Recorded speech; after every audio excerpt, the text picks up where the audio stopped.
সন্তানের লাথি খেয়ে আদালতে দ্বারস্থ মা।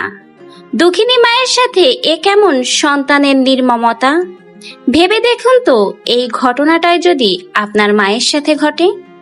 বৃদ্ধ বয়সে যেখানে প্রত্যেকটি মানুষই চাই, বাবা মা চাই শান্তিতে সন্তানের ছায়ায় থাকতে, সেখানে 110 বছর বয়সী এই মা আমিরুন্নেসা দাঁড়িয়ে আছে আজ আদালত প্রাঙ্গণে। তার একটাই দাবি, যে সন্তানকে 10 মাস 10 দিন গর্ভে ধারণ করে বুকের দুধ খাইয়ে বড় করেছে, সেই সন্তানই তাকে লাথি মেরেছে। আর সেই সন্তানের কাছেই তিনি লাঞ্ছিত হয়েছে। আসলে এই সকল ঘটনা মেনে নেওয়া যায় না।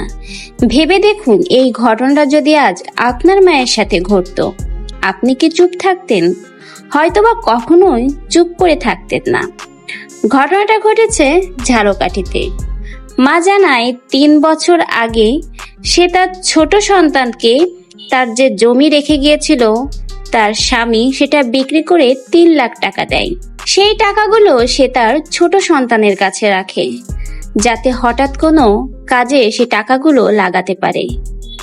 হঠাৎ করেই দুঃখিনী মা অসুস্থ হয়ে পড়ায় তার ছোট ছেলের কাছে সেই টাকাগুলো চায়।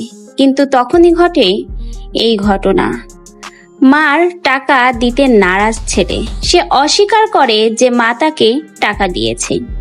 এক পর্যায়ে সে মাকে লাথি মারে এবং ফেলে দেয়। স্থানীয় লোকেরা তখন সেই মাকে হাসপাতালে নিয়ে আসে। শেষমেশ মা ভরসার জায়গা হিসেবে আদালতে আসেন এবং আদালতে এসে ছেলের নামে মামলা করেন। ছেলে জানায় যে তার মা কখনোই তাকে টাকা দেয়নি, আর সে তার মাকেও লাথি মারেনি। মা সবকিছুই বানিয়ে বলছে, মিথ্যা বলছে বা কারো চাপে পড়ে বলছে।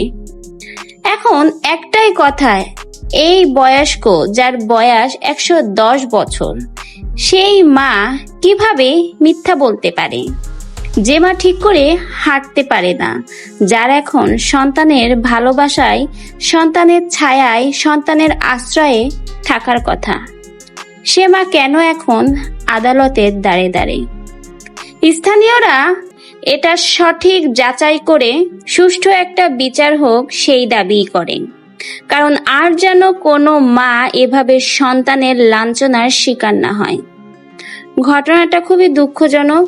অবশ্যই আমরা আমাদের মায়ের প্রতি যত্নশীল হব, মাকে শ্রদ্ধা সম্মান করব, যে মা আমাদের জন্ম দিয়েছে, 10 মাস 10 দিন গর্ভে ধারণ করে বড় করেছে। কখনোই আমাদের মায়ের যেন এরকম অসম্মান না হয়, সেই দিক আমরা প্রত্যেক সন্তানই খেয়াল রাখবো। তো ভিউয়ার্স, ভিডিওটা বেশি বেশি করে শেয়ার করে দিবেন সকলকে সচেতনতার জন্য, এবং আমার চ্যানেলে নতুন হলে চ্যানেলটিকে সাবস্ক্রাইব করে পাশে থাকবেন। ভিডিওটা দেখার জন্য অসংখ্য অসংখ্য ধন্যবাদ।